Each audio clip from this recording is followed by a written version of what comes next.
Everybody hear us in the back? Okay. Well, thank you for coming out tonight. This is our second annual Cramerton's Candidates Forum. Looks like we got a great turnout. Before we start, try to put your phone on vibrate. Second thing is the restroom. You're right out these double doors. We're going to go from 7 to 9 tonight. And I want to introduce Reverend Dr. David Julian from Cramerton First Baptist Church to do our invocation. David. Thank you, Jeff. Thank you, pray. Lord, we thank you for this opportunity to come together tonight to freely express our views. We know that this privilege, this opportunity has been dearly bought through blood and sacrifice. And Lord, we need to be thankful for that. We pray that the purpose of this meeting would be make views clearer. We pray that that would be brought about in concise and clear language, all knowing that the ultimate purpose is to be clear in what we do. We pray now in your holy name. Amen.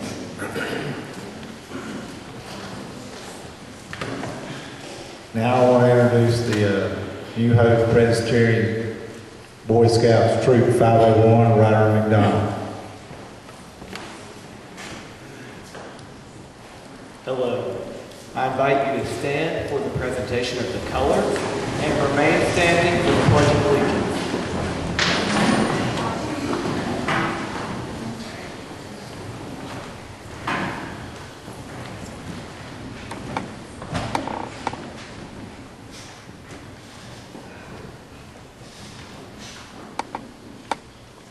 Color Guard, present the colors. I pledge allegiance to the flag of the United States of America and to the republic for which it stands, one nation, under God, indivisible, with liberty and justice for all. Thank you. Color Guard dismissed.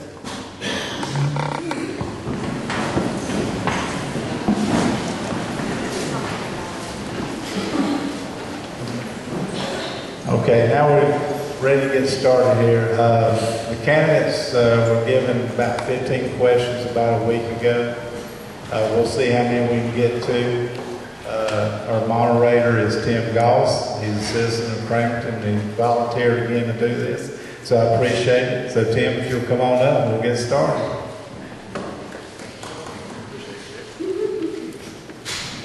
Well, good evening. Thank you so much for coming out tonight and being a part of this process. And to our candidates, we very much appreciate not only your participation, but what may be a longer term of service to your community. Thanks for being here. So Jeff mentioned that, that these questions that we have tonight have been given to the candidates in advance. And so in my mind, what that means is that we can move swiftly and expediently through these questions so you can learn a lot about what they're thinking about very quickly.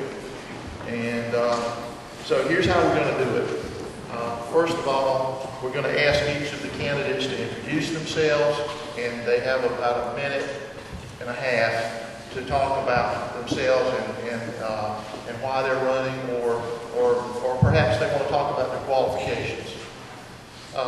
As we go through the questions, in order to get through these, we want to ask them to hold their comments to about a minute and a half or 2 minutes at the most, okay? And I'm going to be a tough monitor, so if they start going long, I'll pull the plug.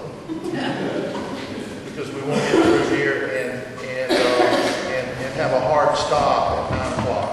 Okay? Will that work for everybody? Because we got some folks here that look like that they either need to go home, they need to do some homework tonight, or go to bed early. So, and then at the end of the questions, or as we approach 9 o'clock, I may say, okay, we're going to give you a chance to do some closing remarks. and give everybody a chance to put together any final thoughts about their candidacy. Now, there was a huge coin toss that occurred. It wasn't like an NFL game or anything like that, but it was right over here on this table to determine who would go first. Then because we have one mic to be shared, we're going to pass the mic. And so the coin toss determined that we start at this end of the table with the first question. And then we'll just move right down the line. And then on the second question, we'll start at the end and work our way back. So it'll just, nobody will get confused. You know, I know that when we did this before, I got confused. So we'll avoid that tonight. Okay, you ready? You're going to talk about yourself for about a minute and a half. I don't really believe I need the mic. I have been told before I have a big mouth. So, and several people have worked for me in here, and the other people have been youngins of mine that I taught. And he'll need to go to bed early. My name is Sam Carpenter. I'm a retired school principal. My last school was in Fort Mill, South Carolina. I spent 30 years in Gaston County. I taught at Belmont Central. I was principal at Belmont Central. I was assistant principal at Belmont Central. I was head custodian half the time. I also worked at Lowell and at Costa. I'm married. My wife is a lifetime resident of Cramerton. She was born in Old Town. That shows you how old we are. We have moved downtown because of her location, because her being a native of Cramerton.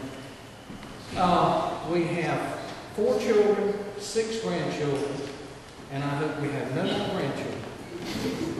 The main purpose that I'm running is it's a mixed bag. I have wanted to run for several years. I'm very concerned about land use and where we're going the next 4 or 5 years. If I can make it. My birthday was last Saturday. I'm now a senior citizen. I'm 65 and I'm on Medicaid, so it'd be nice to.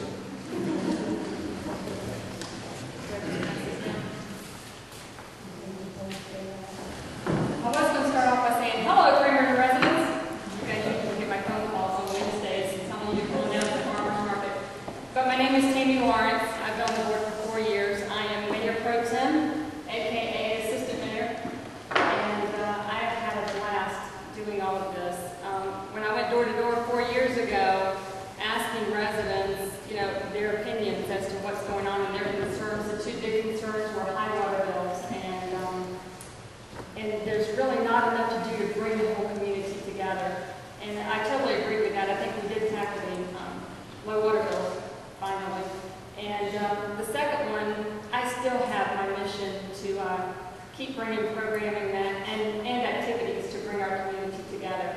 I don't know how many of you made it to the Fall Carnival on Saturday night, but what a welcome sight that was to see hundreds of people come out to the town center.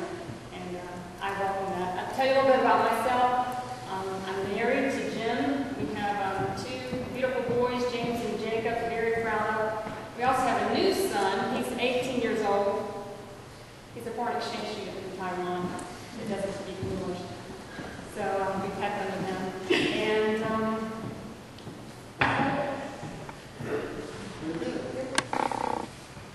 I'm also told I'm in the mic.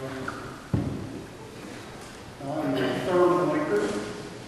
I'm a 22-year resident of Cramerton. I grew up in a cotton mill town over in Concord called Brown Mill. I remember the highlights growing up was sitting on the front porch, watching life go by slow. And I think one of the things that everyone's looking for in Cramerton is to have a bedroom, home-type community that we all can be happy with. And and we can relax and not worry about the hustle and bustle of the big city, since I've worked all over the southeast, lived in Atlanta 9 years, and I really enjoy the quietness of a small town, plus the friendly people and everything. You're not worried about someone breaking into your house at night. I'm married. My wife, Bev, is a certified case manager. I have one daughter, Jackie, who finished at NC State and is currently working with the new bank, Wells Fargo, over in Rock. I'm a partner in a business. Been doing, we're manufacturers representatives. I can feel the pain of a lot of people that are out of work and so forth, because I was downsized in '06 and had to go a year and a half, 2 years of no income. So, as Bill Clinton would say, I feel your pain. Honestly. The business is going very well. I feel very blessed and thankful that things have improved from the earlier points. I ran unsuccessfully 2 years ago, and I'm giving it another try. I think there's some things I can add as a fiscal conservative to the town of Cramerton. I deal with people. I have a $3 billion company I negotiate and deal with. I have a lot of companies that are only a couple $100,000, so I feel like I have a lot of skills that will be helpful. Thank you. I'm going to disrespect that. Let's see, I'll try this one up with the microphone. You can't hear me, just holler. I'm Bobby Paget, running for town commissioner. I've lived in Cramerton since 2000, but my roots in this town go back even deeper. My father went back there, Bob Paget's Cramerton High School, class of '59. My grandparents, Hoyt and Marie Paget, longtime residents over on Woodlawn Avenue. I'm married to my wife, Lori. She's a nurse at the Poison Control Center in Charlotte. My son, Bobby III, is an 8th grader at Cramerton Middle School. I work at Highland Tech. I'm a science teacher. I teach chemistry and earth science. And when I do have a little spare time, I also coach our quiz bowl team. We're the 4-time county champ, shooting for 5 this year. And I also co-sponsored the Bait Club. The reason why I got involved in running this year is I sit on the board of directors for the Cramerton Volunteer Fire Department. And the dispute between the town and the fire department was the catalyst for me saying I need to put my hat in the ring. I want to thank our fire department members that came out tonight to see which candidates do support the volunteer fire department. And other activities, I'm also a member of the Masonic Lodge here in Cramerton. Do a little Civil War reenacting on the side when I do have some time. And love to hear my son play rock and roll music. He's a budding rock musician. And our goal is that he can become the next Justin Bieber or Taylor Swift, and I can retire and live a happy life.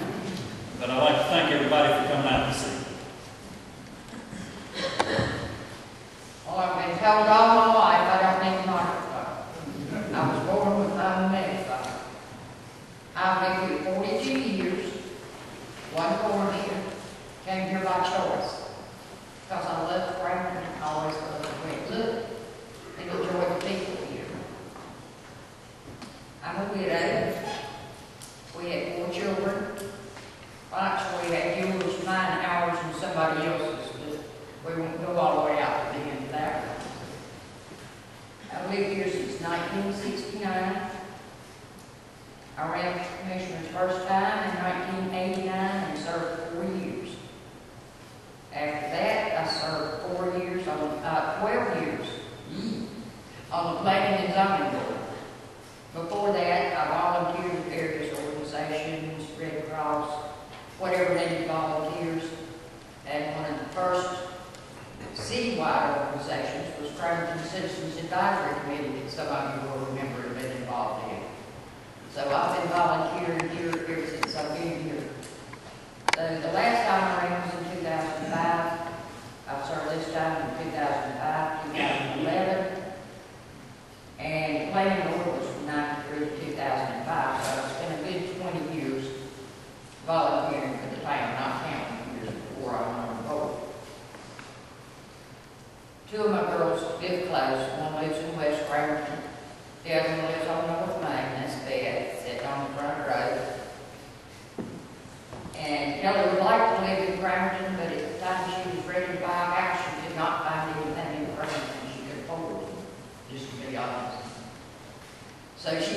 grade. And all the time hoping that she might be in it. Like I said, I've been a volunteer all my life, started out as a Girl Scout, being a volunteer, still volunteer. I'm on the board of directors of South Point High School. I've enjoyed every minute I have spent working in the town of Cramerton. Sometimes it's been tough when the bad decisions come up or tough decisions come up. But this is a lovely town, it's a clean town, and that's why people want to come here. Their first impression is how clean it is. And I want to see Cramerton to keep moving forward, because if you don't move forward, you die. And I don't want to see our town die. My name is Christopher Warfield. I am running as a writing candidate. I got in the race for several reasons. But first, I've spent 15 years of my 32-year life volunteering in this town. I serve on the fire department. I'm currently a minister just outside of Cramerton, and I was on the police department for 5 years. I know our people. I feel our town. I currently serve on the HOA in our community in Cramerton Village. I grew up here. Most of you I know. Some of you I know to your homes. We must, as a government, protect citizens from the government itself. We must promote families and we must promote education. The primary reason why I got into this race was researching the figures. 8% of Cramerton lives in poverty. That is unacceptable. 8% of our neighbors, 8% of 4,000 some odd residents live in poverty. That means they cannot pay their power bills. How can we improve that? We must promote our economy here. We must promote education and we must reduce our tax rate.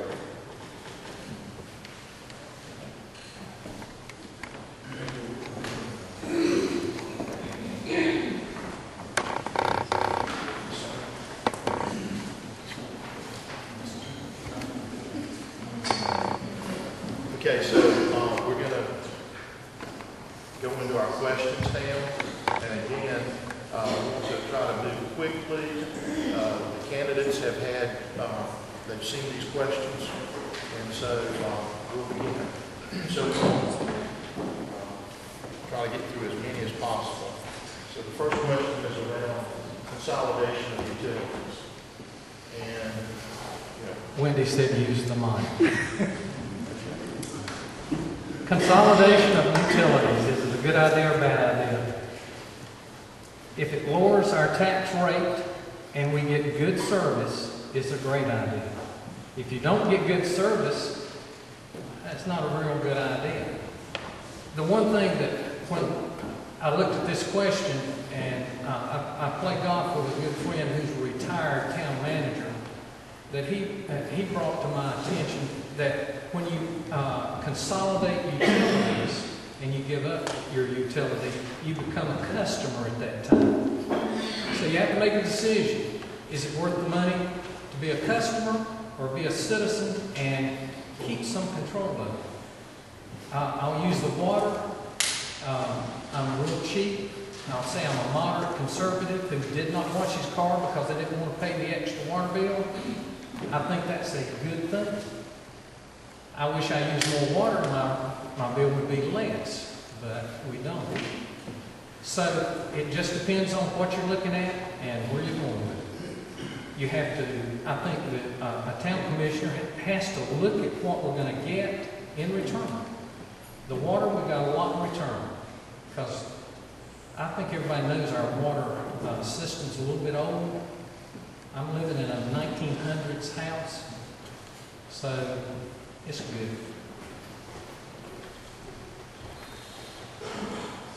Yes, Sam, and as far as in the service, we have seen excellent service from the city of Gastonia so far.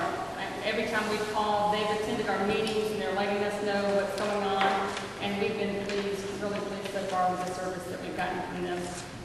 I'm very excited about our consolidating with the city of Gastonia, we have reduced, depending on your usage, we have reduced water bills up to 30% in some cases, and that's a big deal. We've saved the citizens approximately $450,000 every year as we go forward by consolidating. We've reduced the size of our government by the number of employees, and we've eliminated $5.5 million in long-term debt. So I'm definitely for the consolidation, and I'm glad you did it.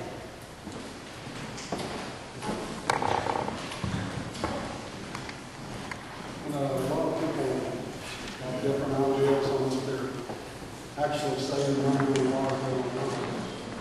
Mine is going up about $3 a month, the same usage. Of course, I'm a small user. Almost it's probably the same. But looking at the long term, we had about a $20 million infrastructure problem. Can you hear me? We had about a $20 million infrastructure issue with the old pipes and so forth that we did turn over to Gastonia. The thing to remember is they have planned rate increases for the next 10 years on this. Our rates will go up 3% on water and 8% on sewer effective January 1. As far as our previous water bill, on June 17, 2008, Commission met and decided at that time to pass a water rate hike, a $10 a month water sewer availability fee, and also a 5-cent increase on our city tax rate from 42.5 cents to 47.5 cents. The monies that were generated the last 3 years were additional $1,164,600. That came from 1,610 water users at $10 a month. It came from 39,000 for each cent increase in the tax rate. So here again, I guess as a user, I would like to see, what we can really get back. I have trouble thinking we'll save a large amount of money because the proof of the pudding would be 2 or 3 years down the road. I know people in Clover who have had the service, their water rates are pretty high. It's actually about 4 years with Gastonia. So I think the proof of the pudding is a year, 2 and 3 years down the road. But as far as I'm concerned, if you're going to save at least $10 a month, you're not even getting the water availability fee back. So, but here again, we have transferred a lot of, I would call it debt, to Gastonia. And at the time that it was done, we had a $376,000 a month, year payment on the loan service for the wastewater treatment plant, which never operated at over 15% capacity. And I can tell you from all my years in building plants, if you're not at 60-70% capacity, you're hemorrhaging money. So all in all, getting rid of the wastewater treatment plant is the right thing to do, but we had acquired a lot of debt that was generating no income.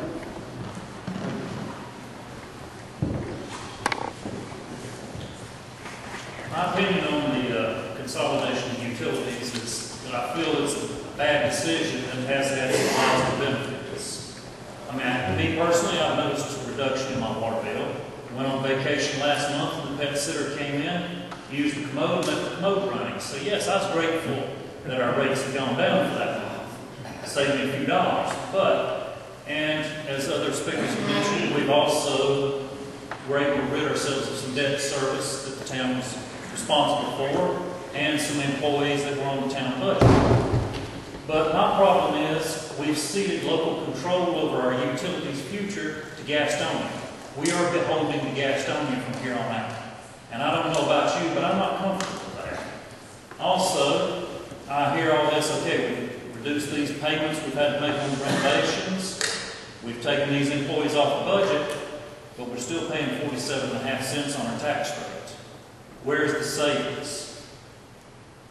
You tell me we're going to get rid of that, I expect to see the tax rate come down.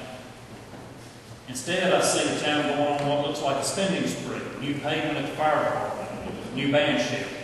In this economy, we need to be saving for a rainy day. Thank you. When we started with negotiations with Gastonia, for the sewer and water. Anybody that was on the board or was ever at the meetings could tell you I was not in favor of doing it at the time. We got guarantees in the contract when it became 2 rivers. We got guarantees of inside water rates. We'll pay the same rates as anybody living in Gastonia. So we're not a contract user like Clover and many other cities that buy from Gastonia. So there were lots of reasons to go with it. And one of them is the age, the severe age of most of the infrastructure in this town. A lot of it is close to 100 years old. So on terracotta pipe, we had little trees. Yes, we were maybe only using 20% of our capacity to have. That was rainwater, which was seeping in through the sewer lines. We've got guaranteed access for our extraterritorial jurisdiction, for the growth of Cramerton. We've got guarantees on the availability of water for future growth for Cramerton. That's the 2 developments that are on the books now, and anything else that comes along in our FTJ that runs down New Hope Road. So yes, I had lots of questions, so I made sure that we were covered, that you were covered, and we would not be losing anything. The availability is there way into the future, which is a guarantee that we have the availability for the growth that we need.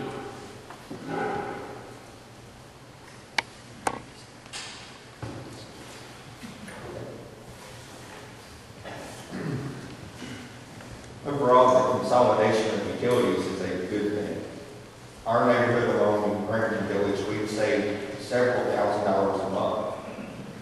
Our water bill is based on a total number of 170 users. So our water bill went down significantly, which has allowed us to fight the storm issues we've had without having to go with our reserve funding. I think overall, this is a good thing. The place where this lacks is not setting up a 1-year fixed rate so that people can set their budgets for 1 year from the time that it started. We do have the advantage of having the inside water rate for years to come, and also relieving the burden of our tax debt for pipes and such in ground.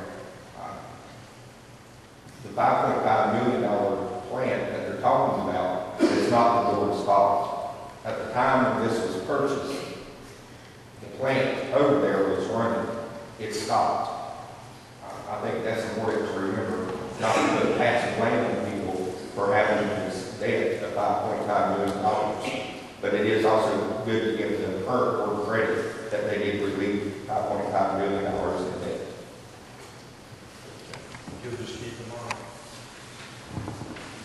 We're going to talk about the Garden Parkway and ask you to give your view on whether the Garden Parkway is a positive or negative for Cramerton, and what impact will it have on Cramerton? I believe this can be positive for Cramerton. I know there's lots of dispute surrounding the Garden Parkway. We have no direct control over it. I think that's important to remember, that this is something that the state will either decide to do or not to do. Cramerton has voted to support the measure if it does pass. With that said, we must make it have a positive impact on our economy. We can promote businesses in the areas of the exit ramps. We can look for ways to help promote the region to get better jobs in our environment. It's going to open up a ton of area down in South Gastonia, which our residents already drive to sometimes. In doing that, it can be a good thing for our family. Well, I voted to support it. When we were asked if the board supported it, and I voted yes. For multiple reasons. Our ETJ will run right down Houston. That is our future growth area.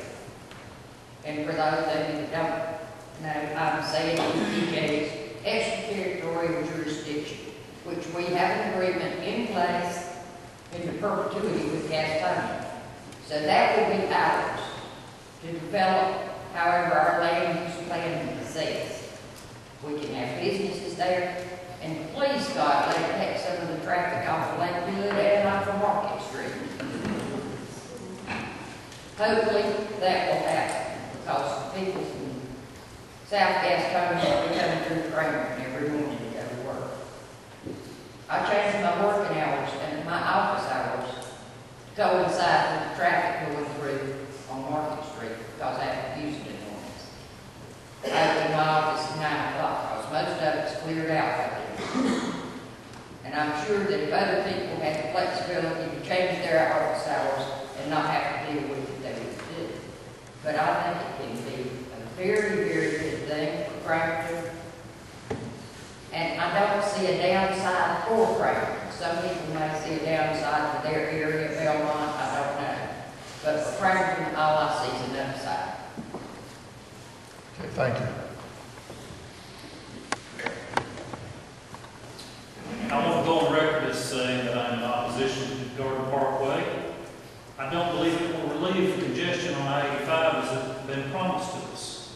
Worse, if the road is only built to 321 as current budget predictions call for, you're going to be dumping those big trucks in the York-Chester district, which is going to create an even bigger nightmare. I work over off the current US 321 I-85 exit, and it's a nightmare over there already. I don't even want to think about what's going to happen to those trucks trying to come up to 321. I've long felt that Garden Parkway is just an expensive boondoggle designed to line the pockets of a few fortunate Raleigh and Gaston County politicians that happen to own land along the road. Any effects I really see for Cramerton are not going to be the kind of growth we want. They're going to be fast food joints, gas stations designed as infrastructure along this road. And I don't know about you, but that's not the kind of growth we need in this town. I said it before, I'll say it again, I'm in opposition to Garden Parkway.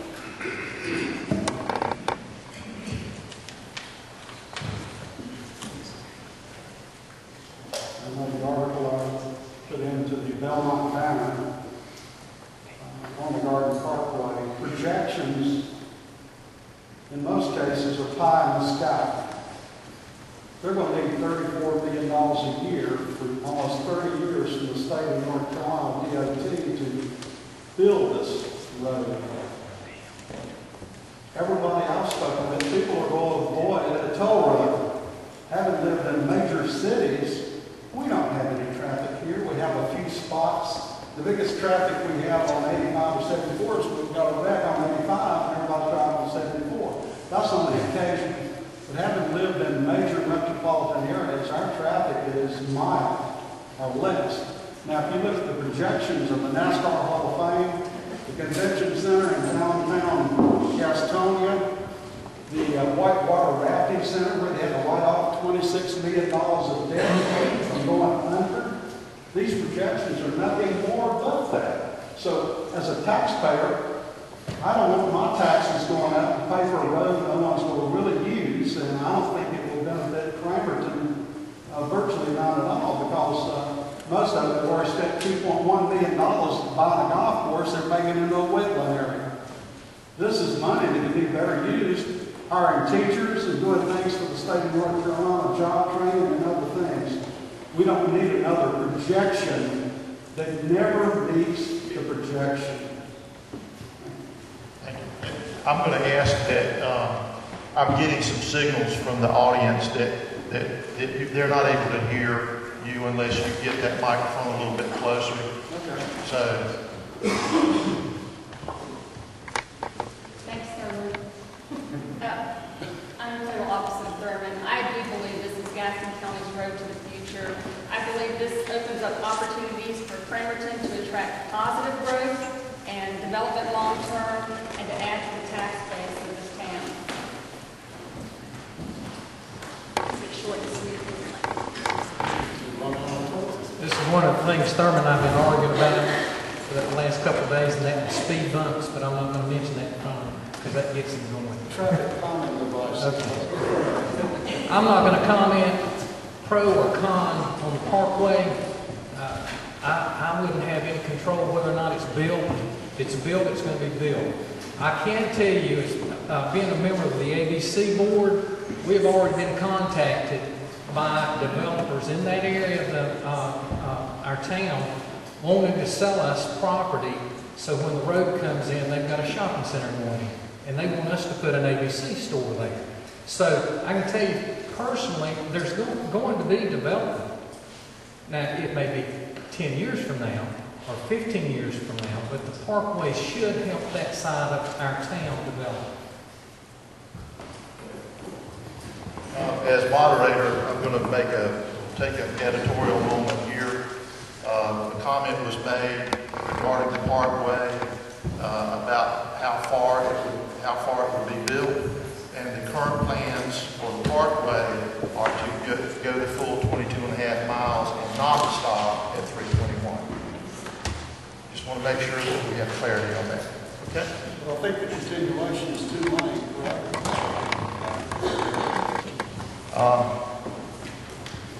Third question, land development project.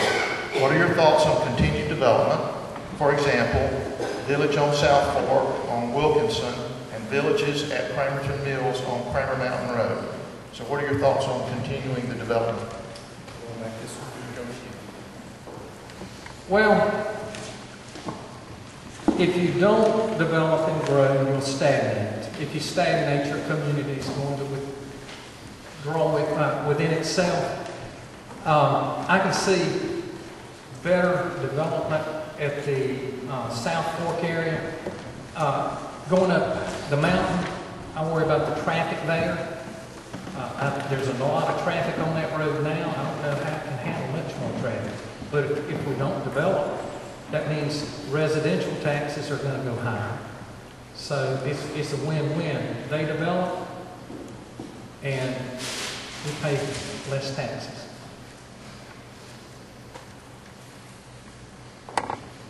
I agree with Sam. You know, the board has already approved both of these projects, and right now we are working hard with the landowners and the developers and providing staff assistance and whatever means necessary so that we can keep these projects moving forward to the future. And at this point, the village of South Fork is now in the engineering phase.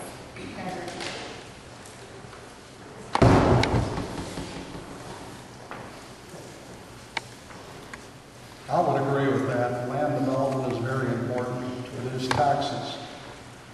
I think the South Fork part on the Wilkinson, that's our developmental area, is along 74. Some of the other areas in Cramerton, logistically, this will make that developmental when it comes to people getting into the area and out. But the South Fork on Wilkinson definitely meets that criteria. I think the problem we face is the building downturn that's been going on since really 2006, 2007. All of our home values have probably dropped anywhere from 25 to 35%. Our illustrious banks refuse to loan us money, even if we got good credit. So there are a lot of obstacles to develop. And after giving up probably 50–60% of our developmental land to the high school, the two key growth areas would be the South Fork and the villages. So I'm in total support of going forward with that. My personal opinion is I say that any developer willing to take a risk in this economy, more power to them. One reason we have a new high school coming into our community is a large development was planned for the Lakewood area. The town passed a moratorium on development, and then the economy tanked in late 2008, and the developer could not go forward with it and was fortunately able to move the property to the school system for our new high school. Cramerton is a bedroom community. Our growth is residential. It's what's going to build our tax base. It's what's going to let us grow forward. We'll have some retail in there, but the days of Cramerton Mills being a major manufacturer and supporting the town, I don't see that coming around anytime soon. So any developer willing to take a risk in this town, I say more power to them. I'm looking forward to the villages of South Fork. They're planning to develop the business properties first, which would be a big boom for Cramerton. And Cramerton Mills on Crown Mountain Road is a project, it's a green project. There's going to be laboratories, there's going to be green building, there's going to be the landscaping for green living. This is going to be a showplace of a development for the South. It's got the backing of major universities and financing lined up. So the sooner they can start on that one, the happier I'm going to be, because I'm a tree hugger from way back.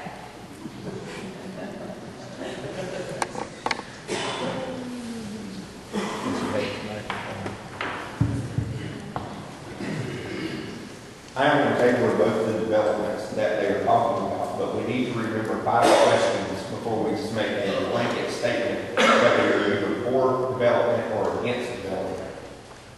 We need to realize what impact will it have on Cramerton as a whole, not just the individual area. The new school is a great thing going in. It's going to be a catalyst for growth for the 74 corridor. The corridor should have already been developed by the land use plan that's just ending. We need to push this along. This is the only piece of town that some people see. And if you ride down it now, you see, frankly, pretty ugly buildings and trailers sitting there. I know that's the county bill's jurisdiction, but we need to work with the county bill on the development of this whole corridor. We also need to remember, is it quality construction? How will it market in the future? Is it going to sit there empty, or is it going to be able to be developed? In Belmont, they have buildings sitting along 74 in a prime real estate area, but the buildings are not built very well, so they're sitting there empty and have been for 2 years. Does it have a green space for families to grow? We must, as a government, promote families. If it doesn't have a green space in neighborhood parks, that should be a flag. Wait a minute, let's see how it's going to affect our families. And last is, how will it affect our emergency and non-emergency responses? If we have some developments in town that you cannot turn around an emergency vehicle in, we need to make sure that these developments don't happen again. So before we make a blanket statement and say I'm in favor of development, we must make sure it fits into those 5 categories. I'm just one remark on that, when we're talking about this, the buildings at South Court, we've already got a commitment from them that they will have space for us for a police substation there, and they've been more than willing to work with us on anything else we wanted to build that had to do with the town. It's also a part of the greenway system that's already planned for the town. They've set aside the land for the greenway system. And as far as Cramerton Mills on Crown Mountain, the biggest part of that's greenway. It's all walkable. We're going to have to. Yeah, I'm calling you on that one. Okay. Maybe you can pass the mic back. Okay, we are going to stay on development, so you'll have a chance to add additional comments if you want to. But you did really good on that question about moving along quickly. So I want you to let's go fast. Let's go fast. Here's the question: how would you continue to develop the town center and attract new business? First, the town center, we're in a limited growth spot with it now. There's only so much business that can go in one area. The buildings are full. How are we going to grow that? The only way to grow that is to expand the area that businesses can move into in time. It can be businesses such as doctor's offices that are already down there, bed and breakfasts, the lawyer's offices, things of those nature. But in general, that's as much as we can do in that area. We need to promote those businesses to help them be successful. We need to partner with them during our events so that they can have Adequate parking, there's those things that we need to do first before we think about adding other business structure to that area.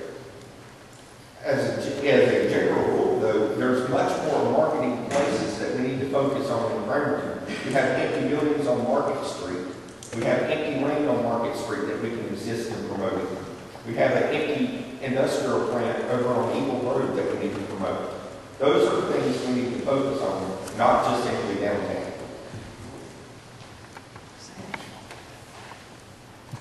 Right now, we're working on more parking for the town center. We want to keep as much green as we can, so we're dealing with finding out and working with the company to put in green parking. It's a grid system, and I don't know exactly how it's kind of like when you go in and lay grass, but it's laid in a grid system where it can handle traffic and parking. But for the last few years, all I've heard from our merchants downtown is they need more parking. But by the same token, people have been talking about they need to leave green space. Well, I think we've come up with a solution to have green space and parking. It's called green parking. I don't know what the technical name for it is, but it looks like it's going to work. So that's where we're headed with that.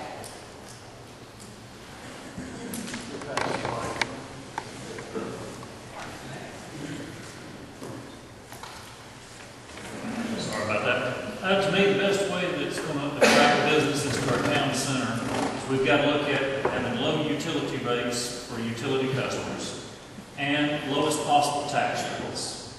And they need to have available space that won't cost them an arm and a leg. If we can partner together to do that, the businesses will come. I say let us play to our unique strengths, such as our listing in Ripley's, believe it or not, for having the shortest main street in the United States. Let's play up these things that make Cramerton such a unique place to be, and folks will want to come here. Thank you.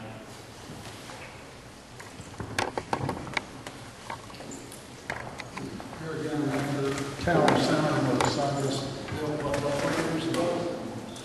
The sidewalks, the streets and everything, it definitely has added a lot of life in downtown Cramerton. I think the key thing we still have to remember, we're a veteran community. Do we want to rezone homes for businesses or not? That's the key to remember. I think that, as I said, Market Street's the key to add on to, and any vacant areas that can be rezoned without affecting a residential homeowner next door is a good idea. I also think that the opportunities to advance some small incentives to people to come in, like they continue to do in Gastonia, where a new business, we could give them a tax break over 3 years, 5 years, whatever, to get them to move in, bring their employees in, and develop a local hometown business. So a lot can be done, but here again, we're still facing an uphill market. When 27% of the homes are underwater, we've got foreclosures right and left. We've got a government spending $4.2 billion more a day than they take in. We've got some big fish to fry in this country. So I think we also have to face reality that you can't do everything in these market conditions you want to do. My question really goes toward town center, and there is a vacancy down there to attract a new business. I do know that we need additional parking. I'm all aboard on the green parking, very excited about that. I think you guys will really like the look too, so that we can keep our town center park as is, but also provide more parking for people. I'm hoping that the new amphitheater, with our programming that we're having, and our farmers market continues to attract more people downtown to our businesses. And I truly believe that people want to work where they live, and if we continue to make Cramerton a desired place to live, then we'll attract more people into businesses. I agree with Thurman and Mr. Paget. They hit about what I could say. I'm totally against changing any more of the residential area down in that section of the town into commercial. I've talked to several businessmen in the Market Street area. They're hurting. Tom Wallace the guy we rent from, they've got plenty of land open at Food Line Shopping Center. They're wanting to develop it. Let's help them develop that before we start taking people's homes and doing that sort of thing. We've got this shopping center going on at Southport. Let's develop it first. Downtown, we've got a great downtown. We've got some great restaurants. We've got a lot of variety, and I believe you said there were no vacancies. So let's target some of these other areas and try to get them going too.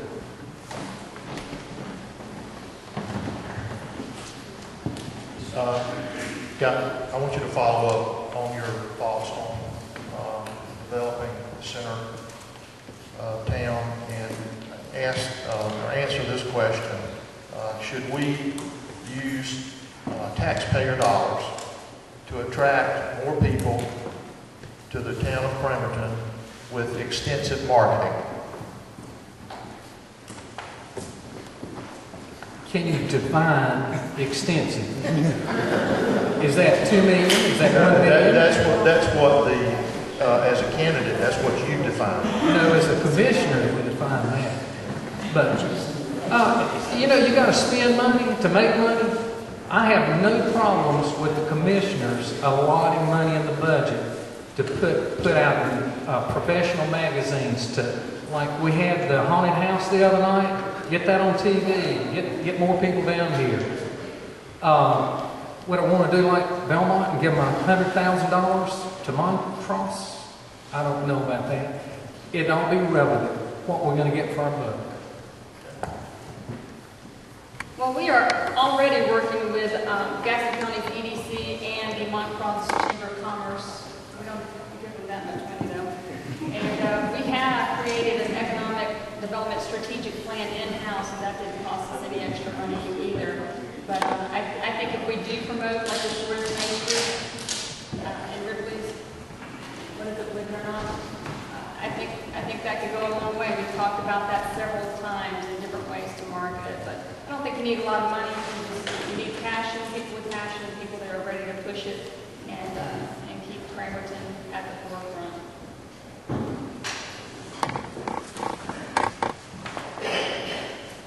I think most everything's been covered relatively well. I would think when we come down to extensive marketing, I don't want to have any zeros or in extensive marketing. I think also this might be a good time for Cramerton and other cities this size to maybe take a breath. We've got 3 major projects going on in Cramerton. It might be wise to complete these projects along the budget so we know how much additional money is available in the future. I think we're looking at a worse 2012 than 2011, so there's a thin line between realism, optimism, and being negative. So really, all I can say is we need to be conservative. We've got a great city. We don't want anything to screw it up, but obviously we don't want to take on additional debt that in this marketplace may not bring any results. Well, I want to be blunt with my answer on this question, and my answer is not just no, but hell no. Cramerton is a great place to be, but we don't need to go wasting money in this economy on touchy-feely boosters. I'd say if there's those folks in this community that feel we need this kind of marketing, I would ask them to help donate the money to pay for it. As Tammy said, we're already working with Montrose and EDC. We've got our, and I've forgotten what you call it. I got you have the senior moment. Tell me, Steve, what's the name of it? Strategic plan, right? That gives out all the information about our town. It's with the EDC, it's with Montrose. And as far as paying people to open businesses here, I may be a little slow, but most of these places that have done that end up having the businesses leave or not nearly covering the number of people they say they're going to employ. So that would not be a way I would want to go. But I think word of mouth for Cramerton, I've been all over this country and I've never been anywhere that I didn't run into somebody that either their grandmother lived here or their aunt lived here or they summers here. So I think Cramerton is pretty well known in a lot of places just by word of mouth. And anytime anybody comes here, they may come here and want to rent, then they decide they want to stay.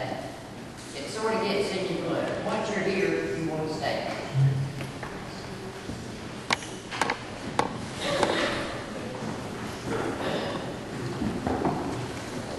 I believe we need to continue to market with Montrose.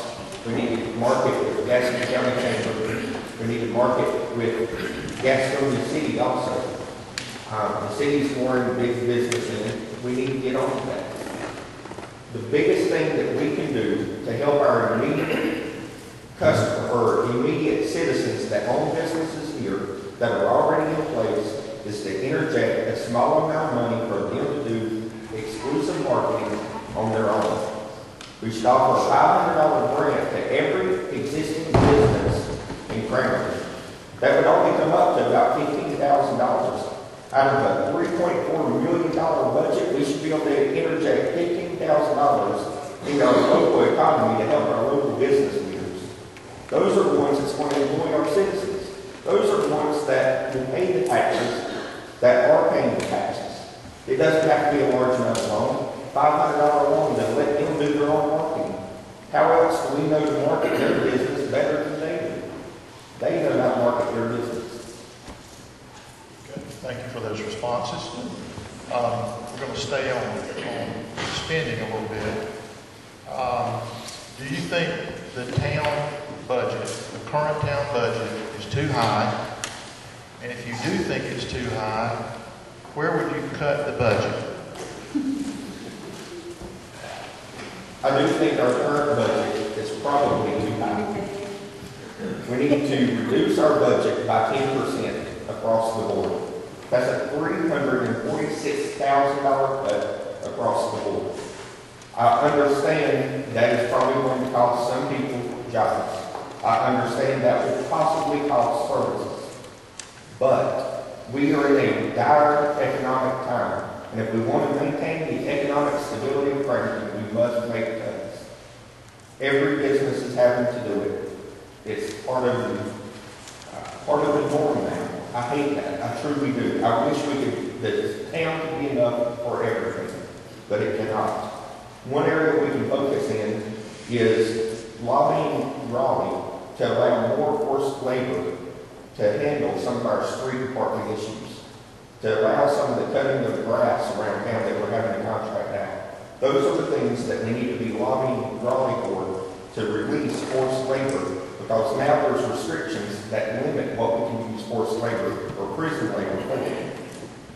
Those restrictions need to be lifted, and we need to start by being the first town to come to Raleigh and say, relieve us. Being on the board the last 6 years, we have run as lean and mean as possible. We started on the budget process. We worked on it not for days or weeks, but months. We started out foreseeing that things were not going to be good. Therefore, we cut as far as we could cut. I think the reason that Cramerton draws as many people as it does is the services that we offer. Not too many towns get their leaves picked up, cleaned up. May take a little while, but it gets done. That's the kind of things that people move here for. Because the leaves are picked up, it's clean, they want to be here. It's a quality of life thing, and people are looking for quality of life, not just the cost of life.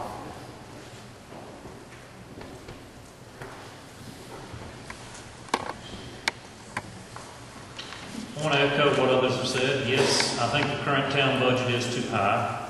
I see a lot of money being spent around town on various beautification projects that I don't think we should be doing right now while the economy is what it is. I know as a homeowner, I would like to see my tax rate cut, even if it's just half a cent. That's money that's going back in my pocket that I can use to spend at the food line in Cramerton. The second thing I would do is I would sign an immediate contract with the Cramerton Volunteer Fire Department, put our firemen back to work, end this dispute about having to get trucks or pay, to have fire service to the town. I would eliminate the position of paid fire chief and get that $25,000 a year off our budget. Then I would also look at some efficiencies at the top management at the town hall. Are the people really carrying their weight? The town manager, the town attorney. Can those jobs be done cheaper? That's the things I would look at for saving money for us. Now, I covered earlier the fact that in June 2008, the commissioners met and raised the water rate, water availability sewer fee, and a nickel on the city tax rate. Obviously, since we've given up the water and the sewer, to me, that nickel should be available to come back to the citizens of Cramerton, which would drop our rate from 47.5 back to 42.5. All I can say is there are a number of things on the budget that concern me in some cases. I mean, we got, I don't know why we're paying $3,000 a year for an intern to come in during the summer. I don't know why we're paying somebody's alumni dues to out-of-state. There are quite a few things that do not make sense for a town of, I guess we say, 4,134 people. I know that myself, running my own business, I pay for everything out of pocket. And my budget is when the pocket gets empty, I quit spending. So I'll leave it at that, but I would want to do a total analysis before we go beyond the nickel, but the nickel will give us the relief each and every individual would deserve.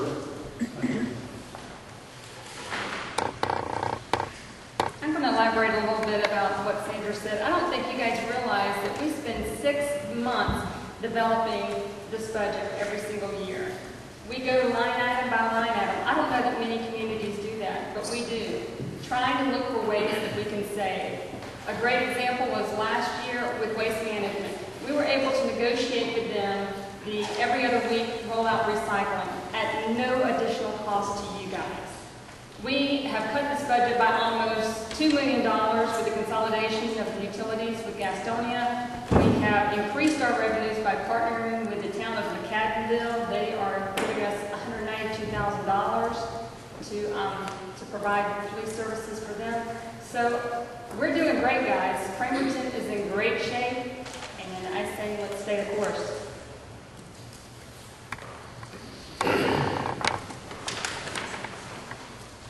I agree with Thurman. We need to do an analysis on the budget.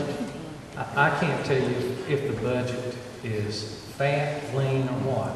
I haven't sat down, looked at the budget, compared to see what was there and what wasn't. I do feel that we could cut a minimum of 5 cents off this coming year. I wouldn't want to do more than 5 cents because I wouldn't want to be the one to come back to you in 2 years and say, oh, we cut too much, we've got to add it again.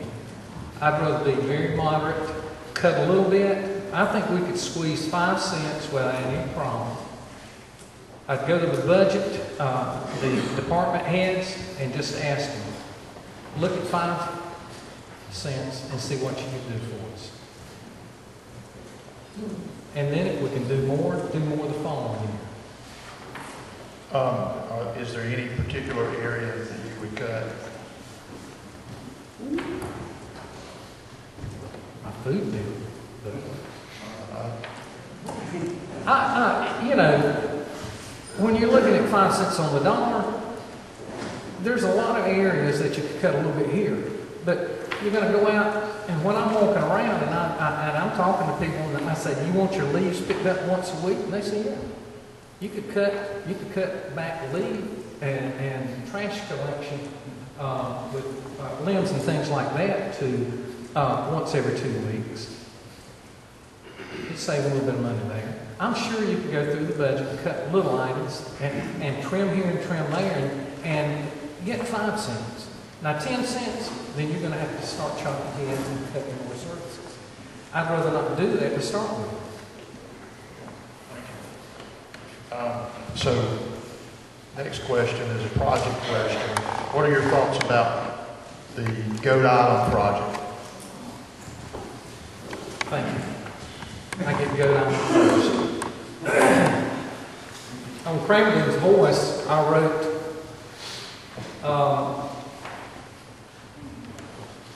Cramerton, the Goat Island project, I've talked to lots of people in the Lakewood section that see no use to have Goat Island.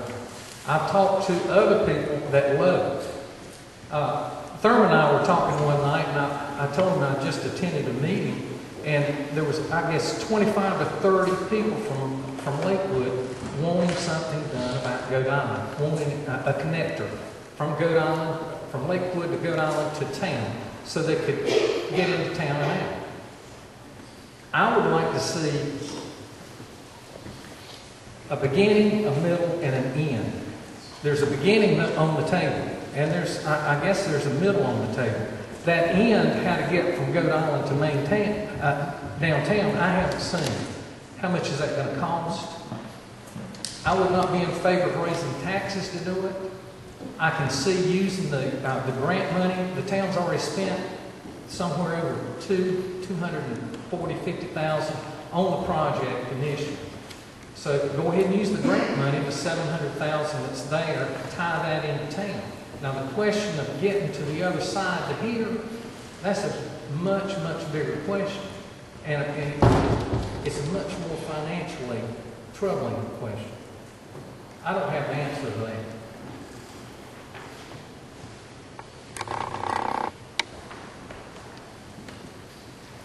Goat Island, where do I start? 4 years ago, I was so excited about this project, and as time went on, I kind of realized that there is all kinds of permitting that needs to take place. It's been on the back burner, and it's costing us more money. But I believe that Goat Island is such a unique opportunity for this town. It is going to bring people in, and it is going to, I believe, attract more businesses. I mean, folks, this will increase your quality of life. We have walking trails around it. We'll eventually have a dog park. I mean, this is a unique opportunity for us to capitalize on. We have so much grant money now that if we back out and we back out of these permits and everything else, it's never going to happen. And I'm excited about Goat Island. I'm looking forward to it. And I think all of you guys, once this happens, will feel the same way I do. You'll be really excited about it and having it right there in town center.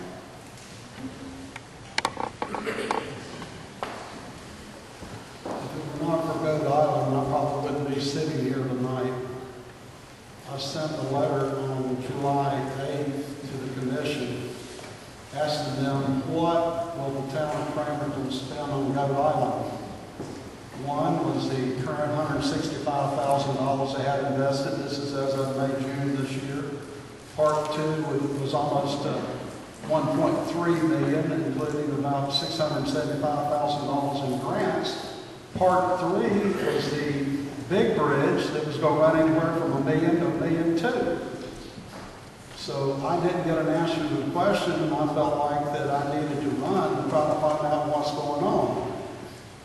Another question I've asked several times, what will be the maintenance cost of Goat Island? I have different people telling me it'd be $600, $700, $800 a week to maintain it. I think we'd have to probably spray for mosquitoes during the summer or most of the year. And I wonder about the liability if we have this kayak canoe landing right there behind the fire station. So I really have trouble justifying and grasping Goat Island when the cost to be $2.3 million plus. And it's like most projections, in a year or two they're never met. Then once you get grant money, you have to keep it going for 20 years or repay the grant money. So there's a lot of debt here that I can't get a handle on, and I don't have any answers on. So therefore, I think we should pass on Goat Island. I mean, I'm going to echo what Thurman just said. I'm not in favor of the Goat Island development. I think it's a nice curiosity right there where it is in the middle of the river. I think it's a nice piece of land that should be left to nature and let naturalists, possibly even geocachers, enjoy that undeveloped property in the center of our town. I keep hearing about, oh, we got to develop this, got to bring tourists in, got to bring tourists in. No, we don't. Sometimes the tourism of itself is because you have a nice undeveloped piece of property in the center of your town. Again, like everybody else, I keep hearing money figures. Nobody can give us a firm estimate on the cost. Okay, it's going to be this much money if we build to this phase, this much for this phase. And the thing to remember about grant money, it's not free money. It's somebody else's tax dollars that were charged to them and then handed to you so you can go do your own project.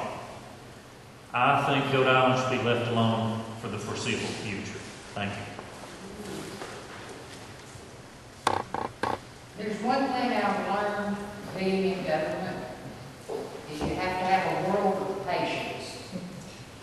Nothing, and I mean nothing, happens as fast as you think it's going to. Nobody said it was going to happen overnight, but we have run into delays. We will run into more delays. But I don't feel like giving up on what we've already got started is the mission. It's have the patience to see it through. You're sitting in a building right now that had we not had patience and perseverance, these apartments would never have been here. These people would not be living in our town. They would not be in a safe environment, and we would have a falling down building.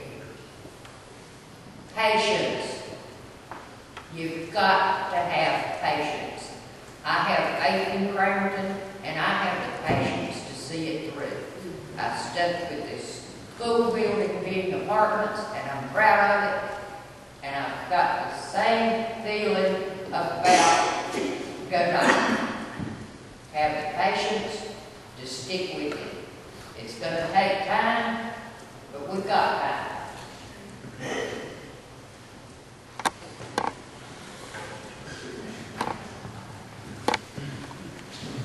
I do not support Goat Island for one reason.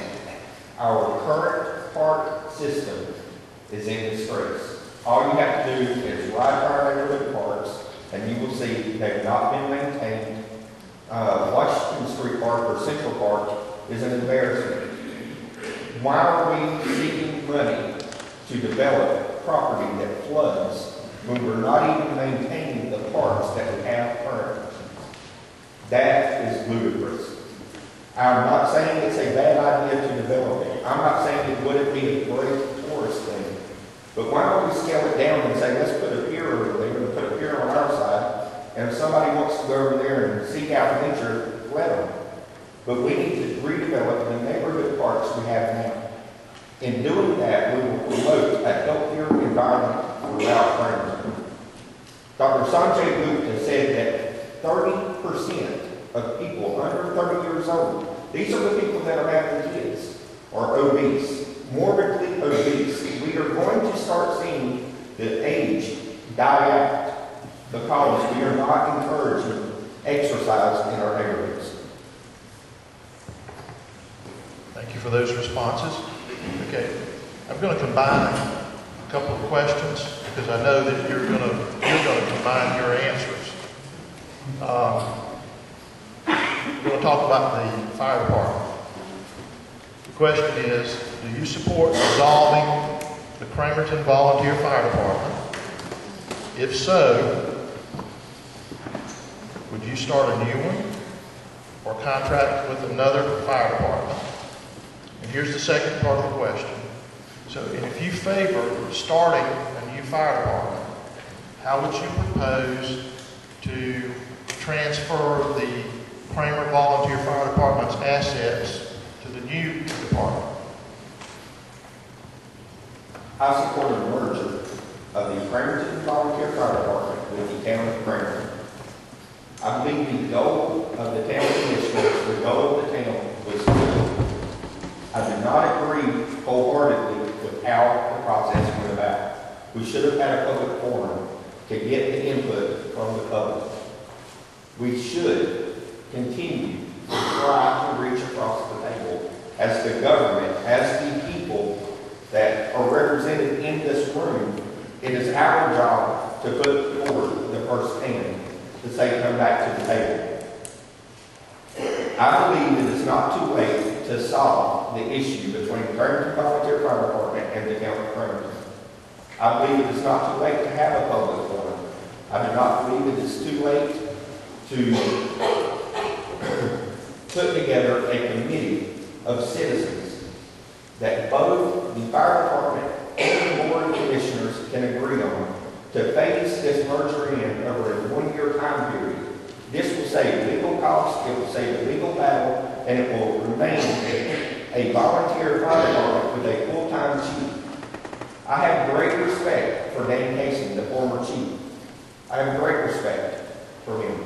He was a father figure to me. I was on the fire department for 5 years. I have fought fire with some of these men.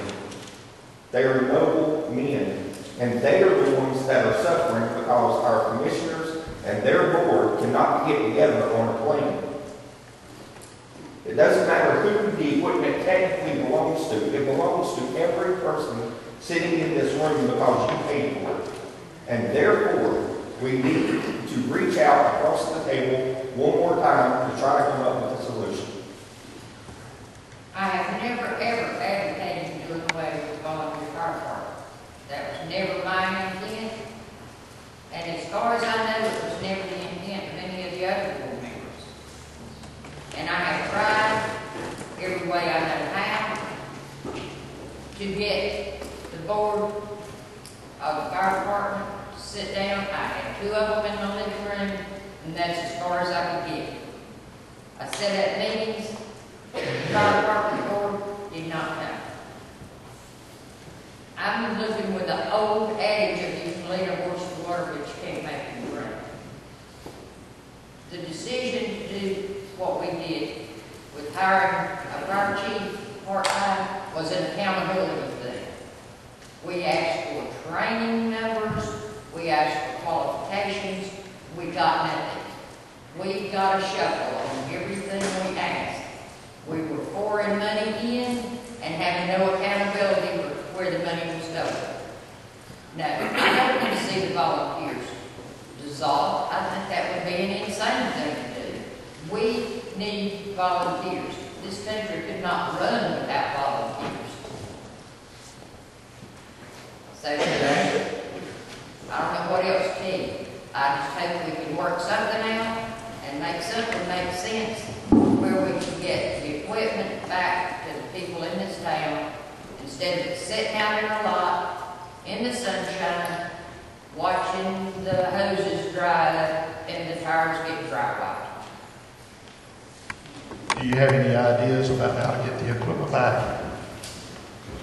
Whatever the state says we can or should do.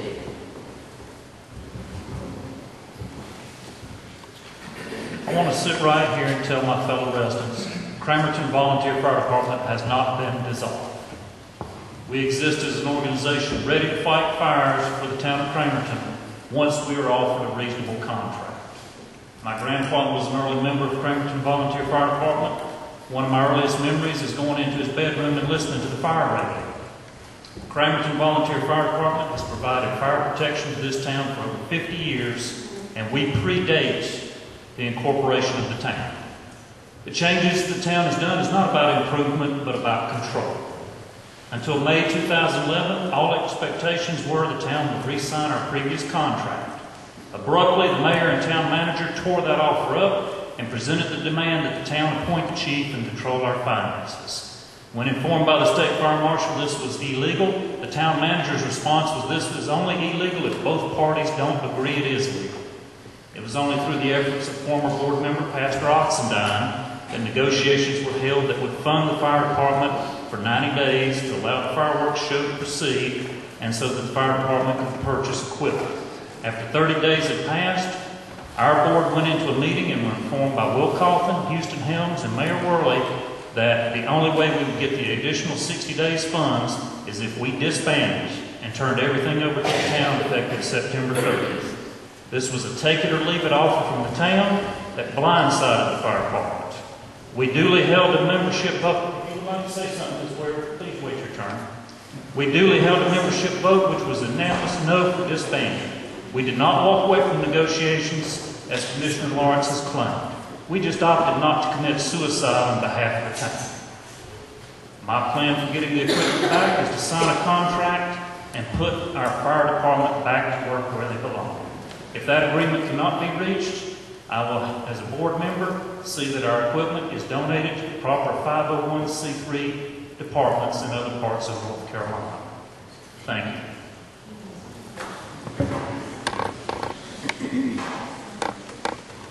This would be the hottest potato you could grab hold of. It's almost like the Civil War in Cramerton. I vote for the Confederates there. I'm wearing gray and blue. They never know where I'm on. I'm like wishy-washy at the end. Anyway, I do support the fire department. I just don't know how far we've gone if there's a way to turn it back. But obviously, neither side was able to get together and properly negotiate a matter. And I feel like a lot of it was politics. Here again, I've heard both stories, and I tend to be a little bit down the middle on it. But I find it very disheartening that we have half of our town fighting the other half of our town, and that's where we've gotten to. I would love some way we could get together, shake hands, let's work out a deal that's best for Cramerton and not for either party, whether it be political or the equipment or whatever. But I don't know how far the city's gone. I know they have a program possibly in the works with McAdenville, so I don't know if it's irretrievable or not. I wish it were. I hope it is. So I'll leave it at that.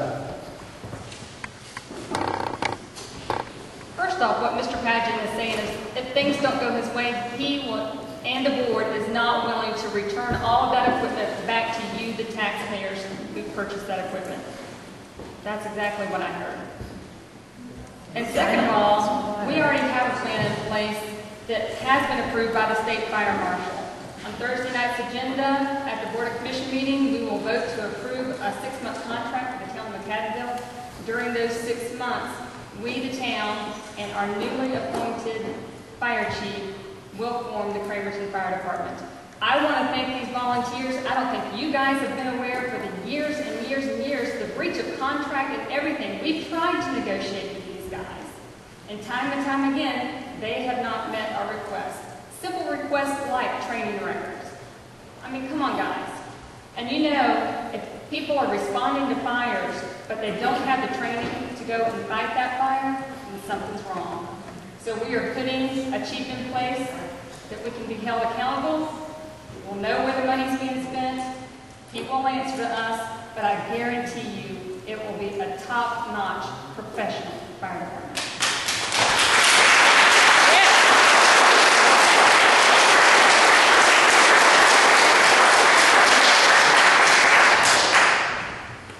And I hadn't said anything, and I appreciate that.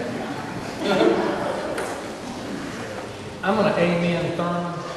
I have been called wishy-washy on this matter the last couple of weeks.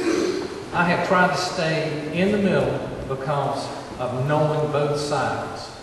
I've talked to Clinton, I've talked with the town people, trying to work out and mediate something that both sides could live with. And if that's wishy-washy, that's fine. I'll live with that. I see a young'un out there. I myself have used the fire department on 2 occasions. They're a great bunch of people. I have no desire whatsoever to dissolve the fire department. The night I thought I was having a heart attack, this young man, the big one right there, that I don't want to argue with, he took my blood pressure, and it was 120/80, and he was going to transport me to the hospital. I said, no. Come to find out, I was a little bit tipsy because I'd been smelling oil-based cussing. They were up there. I had 25 firemen in my house. They brought fans in. They did everything. A good group of people. You couldn't ask any better. And I'm going to tell you, for the last 5 weeks, I've looked at it. You're going to be on one side or the other. You can't, you're going to be hated if you're for the volunteers. You're going to be hated if you're for the town. We're all for the volunteers. I just want to set the record straight. Okay. They're all for the volunteers. I'm for the citizens. I'm for the citizens of the town. I would love to sit down, and I hope we can sit down with the fire and the town and work the situation out. As for the equipment, from the people I've talked to in other towns and other outside the fray, this is their equipment. They can do with it what they want to. And this is something I think that the town knew going into it. Now, hopefully, a group of people can sit down and try to work out getting it back. What can we do to solve this problem?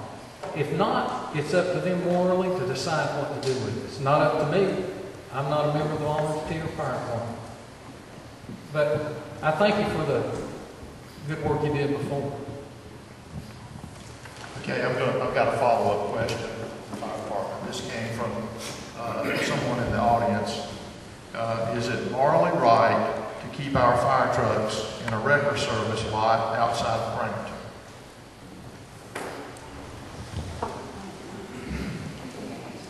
If I own something, I can do with what I want to. Now, whether I like it or you're my neighbor and I've got a camper and I put it outside my house, I own it. And I'm going to do what I want to with it. And you can't put it on my head, you can't make me move it or anything else. I would hope that we could work together and solve it, but we might not be able to. If you ever go to Las Vegas, this is not a bet that I would place money on. Well, I personally feel that the town should take any and all actions necessary to get that equipment back. Again, you guys are the ones who paid taxpayer money for this equipment, regardless of whose name it is, but they owe it to you guys and us to bring it back to Cramerton.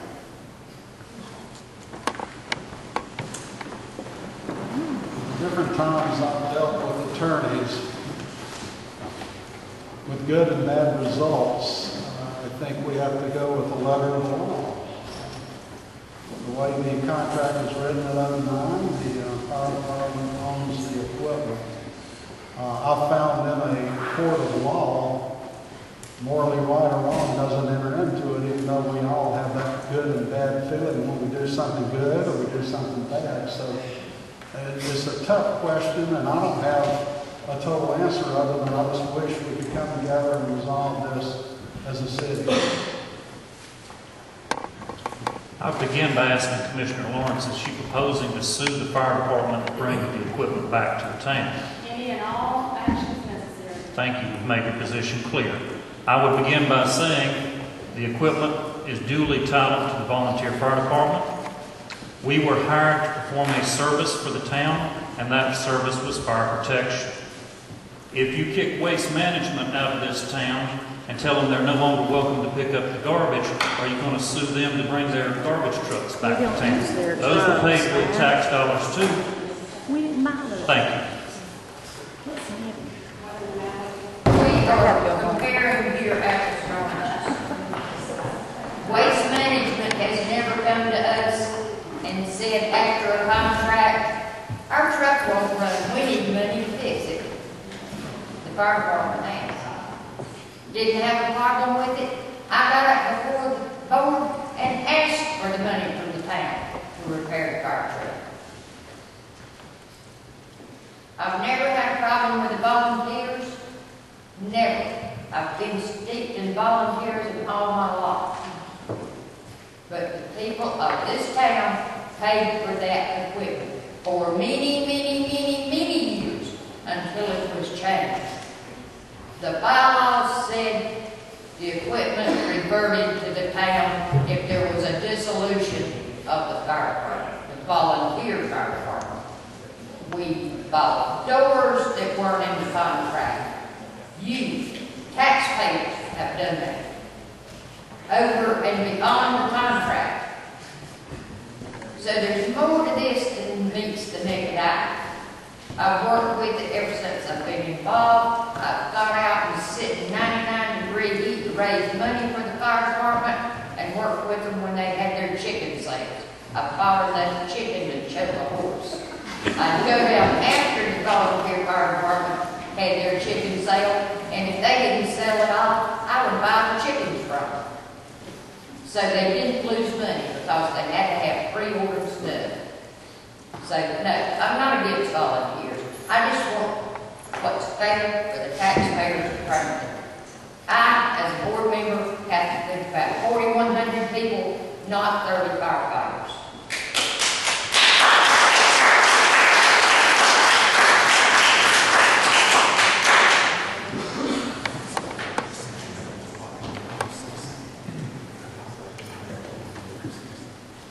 I believe that we're at a moral crossroads. The equipment is titled, and by law, therefore, would belong to the Cramerton Volunteer Fire Department, and they can park it outside and let it ruin if they choose.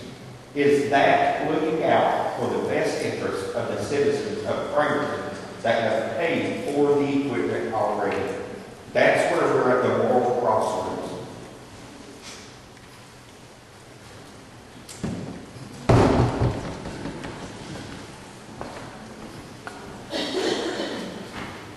Since this is such a sensitive issue, probably the one that most of you are interested in, I'm going to change the protocol a little bit and ask everyone, now that they've heard the other candidates' comments, I'm going to give them one more pass to make any comment that they want to about what they've heard from the other candidates.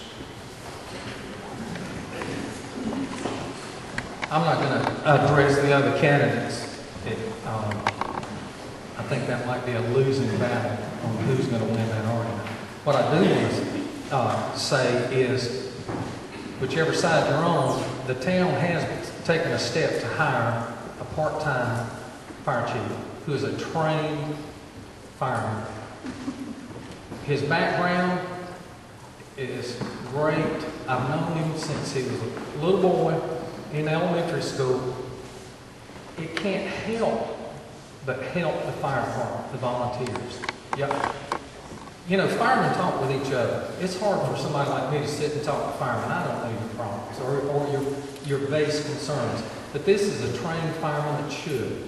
And I would hope that y'all, if it can't be worked out, would come back and work with him. I think you would see great leadership. Sam, I was going to say the same thing to the volunteers. We do thank you for your service. The communication with your board is not there. We cannot communicate. We cannot negotiate. But I truly do hope that you come back and join us as volunteers to fight fires again at Cramerton soon. Well, I think it's probably a no-win situation where we can all come together and resolve it. I don't know that we can right now because you have to have two willing parties, and I don't know if we have that, you know, so I can only say that I honor anyone that volunteers their time to protect our home or our assets in the city, and I value the police force and anyone else because it's a dangerous job. So I can only say I have the utmost respect for all of you. I just want to touch on one issue that Ms. Ware brought up regarding the doors at the fire department. We are tenants at that fire department. We lease that building from the town. And I know when I used to rent an apartment over here at Mayflower Meadows, if something broke in that apartment through normal wear and tear, it was not my responsibility as the tenant to replace it. It was the landlord's responsibility. I also want to say that I was speaking with a friend of mine who's a former town manager down in eastern North Carolina. And he said every time he's seen a town take on the volunteer fire department, everybody lost. I'm sorry that your town has taken this step, and if elected, I want to be one to heal this rift. Thank you. Well, it is my town, and I live so. And most of the firefighters sitting there right now, volunteers, know that I've worked with the volunteer fire department and helped raise money. And as I said, they way too much to it. But we have to think about the 4,100 people that live here, that paid for the equipment. And what's being spent down there right now is needed repairs. There was supposedly a fund with the volunteer fire department to make repairs to vehicles and repairs on the building. No, that's not what happened. Vehicles were not kept up. One of them had to be towed to the repair service to be stored. So there's all sides to it, and I hope it can be worked out. But Lord knows, don't let anybody tell you that I have not been behind the volunteers, because I have.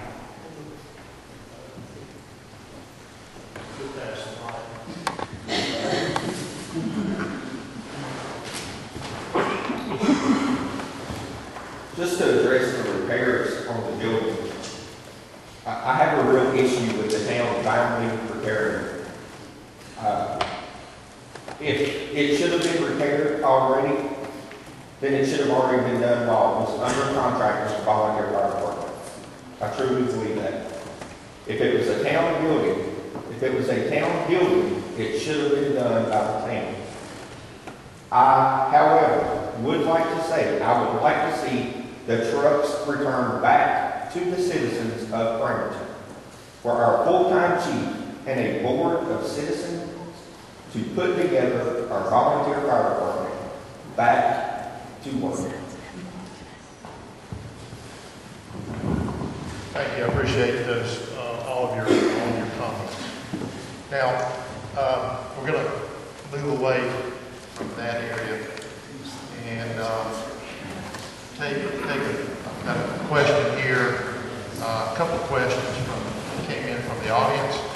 So I want you to listen to this very carefully because it will apply to you in different ways. If you are a current council member, how involved are you with your assigned neighborhood section or sections, and how effective do you think this program is? Now, if you're a candidate, not seated currently, how many of you live in a neighborhood with a HOA, with a homeowners association? And if you have a homeowners association, are you involved in it? And if you don't have a homeowners association, how involved will you be if you're elected? Okay, y'all got that?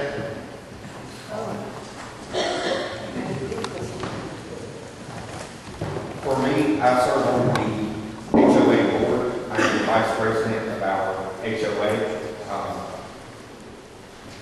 Not only have I been involved in our community, being a volunteer before, I've been involved in other neighborhoods.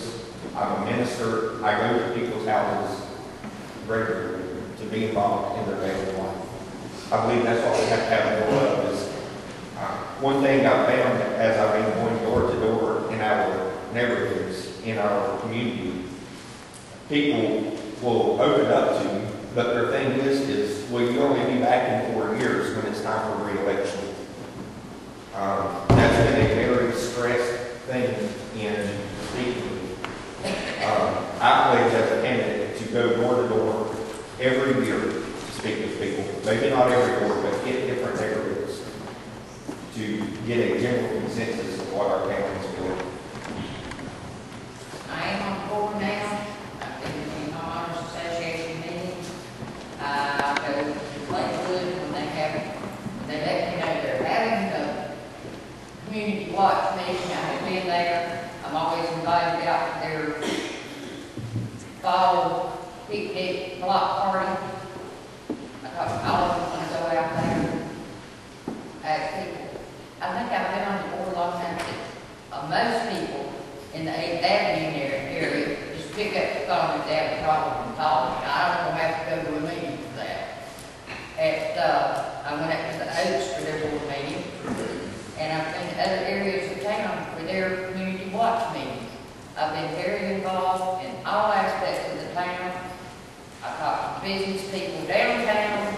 I don't just look at where I live or what section is classified as mine. I deal with all sections of town and listen what anybody's got to say. And I told them to start with, I'll listen to anybody on anything. I may not disagree with you, but I'm going to tell you what I see as true. But my phone rings frequently from citizens in families. And I always ask, and I always take the time to tell them what's going on and what's happening.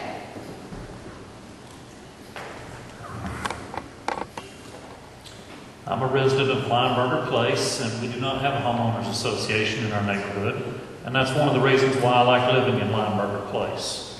However, if it wasn't for three things, I wouldn't realize that I'm a resident of Cramerton. And those three things are the big green Cramerton sign you see when you turn off New Hope Road, and the fact that Town Manager Michael Peoples and Police Chief Greg Ratchford live about 1 block down the street from me. I would like to see our outlying neighborhoods, Tonsher Place, Lineberger Place, be more involved in Cramerton. Just because our address ends in Gastonia doesn't mean that we're citizens of Gastonia. We are residents of Cramerton, and we need to be involved in the life and activities of this town.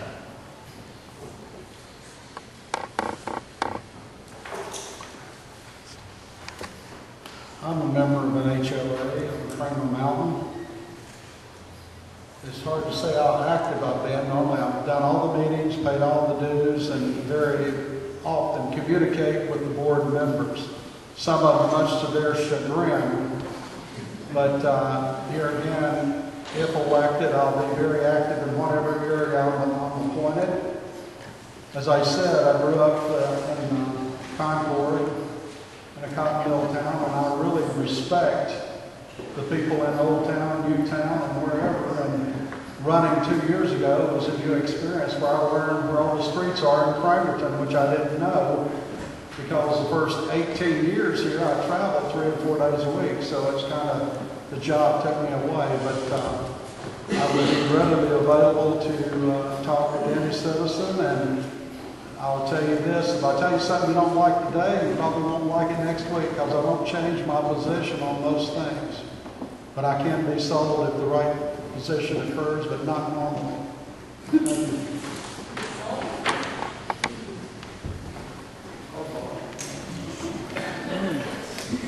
You know, I too went door to door 4 years ago, and I heard the same concerns, Mr. Barfield. And when I got elected to the board, that was one of the first things that we decided to do, was to break off and make sure that every neighborhood had a liaison so that they could call them with any concerns or questions that they have. I represent Riverside. I attend their community watches regularly. I also represent Baltimore. Minerva and Melvina keep me up to date as much as possible. They don't have a community watch, which I'm trying to encourage. But I think that is of most importance. It doesn't matter where I live. My passion is to have activities and programming to bring the entire community together. And I think that's what it's all about. It's not about separating us into different neighborhoods. It's about bringing everybody together. And by appointing liaisons in each neighborhood, your voice can be heard. And we post that on the website. We also post it in the newsletter. And if you guys are from Riverside or Baltimore and you need anything, don't hesitate to call. We do not have an HOA. My wife and I are in the neighborhood every night walking our dogs. I think I probably know 65% of the people in the neighborhood. I know more of my neighbors where I live now than I did in the area that we lived before we moved. And it's just a good idea to get out and walk. I have been walking the last 2 or 3 weeks, and I've been fussed at an awful lot. I have not enjoyed walking the town the last couple of weeks. But that doesn't mean I'm not going to be out this week. Thank you. Okay, we're going to talk about the new high school. And the question is about how to maximize the potential of the new high school that's about to open in 2013. And with the idea that there may be facilities that can be shared, or it may be that it may be about development around the school, for economic development as a result of the new school. So I'll ask you to comment on that. That sounds like a Jeff Ramsey question. The first thing about the high school, being a former high school administrator, it's going to be, you're going to have a liaison meeting with the high school people. Just say, we're going to do this, that ain't going to work. If the AD director has got a big football game Friday night, Pee-wees are not going to be using that ball field. I think the best idea for the town would be one of the commissioners to be a liaison that meets with their advisory board and meet with them every time, take what we need to them, they'll tell us what we can have and what we can do. As for the high school, I think you're going to see just a boom in commercial property. That's really going to bring good tax money in for us. Well, I'm very excited about the new high school and our negotiations with them and the conditions that we have agreed upon gives us usage of the school's athletic fields, community library, tennis courts, and auditorium when they're not in use by the high school. And that is exciting news, people, because we had it on the plans with our Parks and Recs being so big, eventually that we were going to try to do a $5 million sports complex. We don't have to do that. We don't have to do that anymore. We have use of these athletic fields, and we are in dire need of them because of our rec department being so big. We can also capitalize on the extensive sidewalk system that's going to be at the school. They have 2 miles of Carolina Red Trail paths going throughout that we can walk on at any time and exercise in that area. I think it's a win-win situation for everybody. I agree with Mr. Carpenter. We are going to see a commercial boom. I'm hoping and praying that we will around that area. But I also think that we'll also see residential renewed interest because people are going to live. They're going to want to live around that town or around the high school for sure.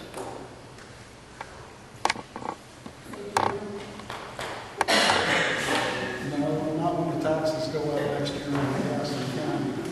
Anyway, on the school, I'm a little mixed on the school. Number one, I've looked at Forest View, I've looked at East Gaston, North Gaston.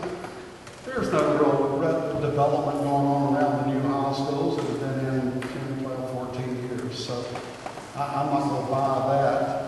We've got the school. It's 4 minutes away from the other high school where my kids and most of us gone to. Really, I'm concerned how close the school is. I'm concerned with the trestle and the traffic, plus most people don't realize we're going to be without a bridge for about a year and a half. It's coming up soon as they redo the roads and everything in front of the school. But the first 2 years with this school ends, only going to have 300 or 400 students in 13 and 14. And right now we're looking at probably a budget on the school of somewhere between $65 and $75 million to build it. So our taxes will go up from Gaston County to pay the bonds, the $175 million in bonds, which I think they spent 80 million plus on this and other improvements. So I'm ecstatic with the facility use. I think that will help the rec center, but to say we're going to get growth out of the school, I would have trouble believing that. Plus the fact that, we have a negative K through 12 enrollment since 2000, and we were told that the school system was going to grow at 48% the next 10 years, and it's not. Right now, there are probably almost 2,200 students in the Gaston County schools than when I moved here. So most people don't realize that, so I don't mean to be negative about it, but the athletic fields can be helpful. I know we were told about 2 years ago we'd probably get the Raider Center, but I understand that's not going to happen, so I was disappointed about that because that would really be a great facility for the town of Cramerton. Well, I've probably taken a great interest in the new high school opening because my son's a current 8th grader, and if he does not get accepted to Highland next year, he would be in that first 10th grade class. That would be the first graduating class at the new high school, so I've followed its development with great interest. I I want to echo what Mr. Carpenter said about needing to work together with the school system to put together partnerships so that we could use the facilities. As a county schools employee, I know I've seen our custodian budget and number of custodians at Highland get cut thanks to the cuts the state budget's passed along to us. So be prepared and realize that the town will probably have to chip in some money for custodians to help pay for keeping the building open after hours for the town to use it. But I would like to see us, possibly have Pee Wee football games at the stadium, have our tennis courts open for public use like the tennis courts are over at Ashbrook. It'd be nice if we could have even put a forum like this in a big auditorium at the new high school rather than here. No disrespect to this building, just, maybe a few more comfortable chairs, a little more seating. One thing I would ask in return, though, is that the folks at Cramer Mountain would consider opening their golf course to become the home course for the boys and girls golf team at the new high school, since their high school is built on the only existing golf course in town besides Cramer Mountain. I know Cramer Drug takes great pride in selling South Point football tickets, and I would ask that they would consider supporting the new high school and promoting and selling their athletic tickets, and that businesses in town would consider becoming athletic boosters for the new school. One thing that I want to echo the others have had, schools are built in response to development. They're not usually built as catalysts for new development. Forest View is the newest high school in the county. I really don't see much development around it. Now, to be fair, it's in a rural area on a 2-lane road. This school will be adjacent to a major highway. So on that issue, I could be wrong, but if I see any real development coming, it's because people want to live in the school district with the newest high school in the county. Gaston County has a long history of whatever the newest high school is, it gets the best and the brightest, and then that's where the people move to. Thank you. Well, I'll have to be really honest with you. I did not vote to rezone that land to allow the high school to be there. We've already got land up on Cramer Mountain in the campus that was the middle school. That took taxes away from the town of Cramerton, it took development area away, and very, very few of the children that live in Cramerton actually go to Cramerton Middle School. The way the lines are drawn is going to make a difference out here on the new high school. That can be done the same way and probably will be done the same way. There's always in this county been a planned neglect on schools so they can say we need a new one. I've watched it for years and years and years. If we let it go long enough, they'll let us build a new one instead of fixing what we got. Well, we're sitting in something that got fixed. And I think the school board should start following that policy instead of the old policy of planned neglect. Now, as far as the use. Okay. As far as the use. No. Okay. We got a hard stop at 9 o'clock. I think the school will help with growth in the residential areas around town. You look at Cramerton Middle School, when it went in, some of those developments were not up there. You look at South Dakota Road, the boom that it has seen over the last 5 to 10 years, you'll see new developments going in. I believe this will echo the same type results that Cramerton Middle School had. As far as the facility use, I believe Mr. Carpenter probably spoke with the most authority on that, being the former principal. We have to work with that advisory committee. What we also need to do, though, is to look at opportunities to save the town money through developing internship programs with the school to bring in the seniors to help do office stuff, to get them involved in civic activity. All right, now we're going to have our closing remarks. 60 seconds, and I will stop you at 60 seconds. Again, my name is Christopher Warfield. I'm running as your write-in candidate. I have 15 years of volunteer service here in Cramerton. I don't know all the answers. If you are looking for a perfect candidate, I am not it. If you're looking for someone that will be honest and fair and try to reach across the bridge, the gap, and unify our town and our citizens, then I am your guy.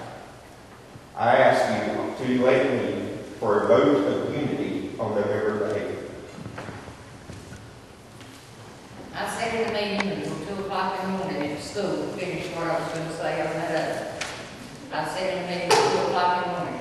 We had conditional uses that spelled out what would be done and what the town could use and what does not be done.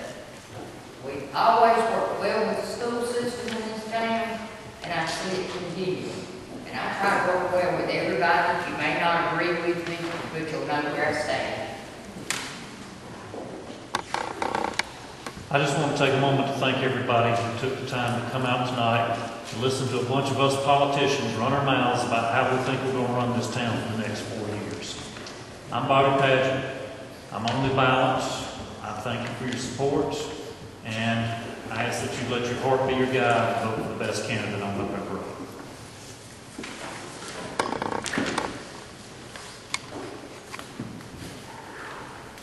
Same here as far as everybody coming out and sitting through this talk. We really don't need heat in this building. We'll put on enough hot air, so we should be okay. But I'm 30 Winker. I'm a physical conservative, a bean counter type guy, and I want to look at what we can do best for the town of Cramerton, stretch that dollar if possible, but also be realistic that we're in a downturn economy. It's not going to turn up for several more years, whether it be real estate or development. No one will develop unless they got really deep pockets and know the right position to develop at. But if you like the status quo, then vote for the current people. If you want a new direction, I'm your man. Thank you. Guys, I hope you really want to continue seeing Cramerton move forward. In my 4 years, I've worked hard to bring these communities together through programming and activities, through the farmers market, and all of these different things, and I want to continue to do that. I'm very passionate about this town. My husband and I have lived here for 15 years.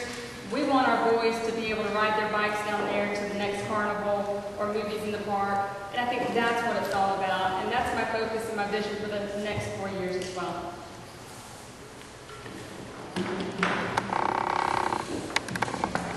Sam Carpenter. I'm a moderate conservative, and I'm your man. If you don't like an ultra-conservative, or put us both together and we mix up well.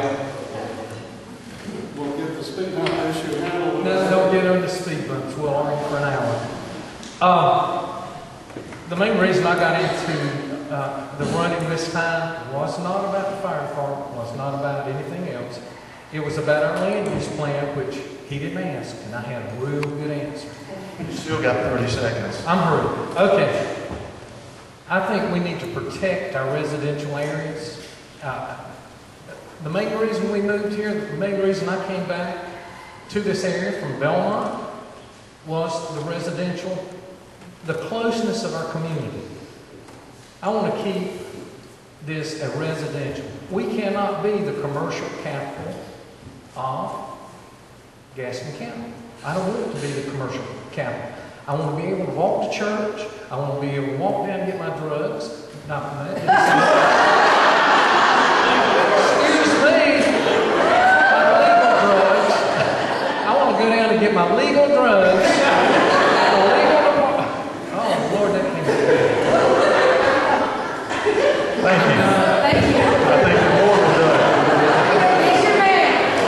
Okay, let's give our candidates a big round of applause.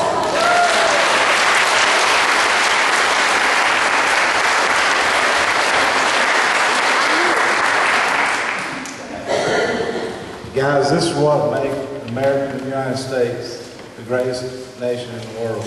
Because we here agree to disagree and try to solve a problem.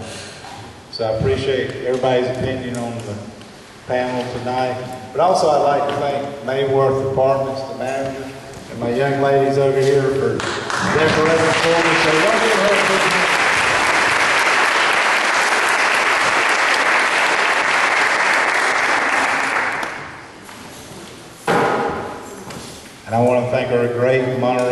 Tim Goss.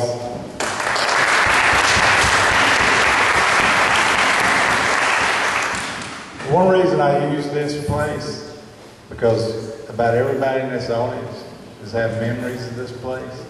It's been here since 1922 in Sandy Gray.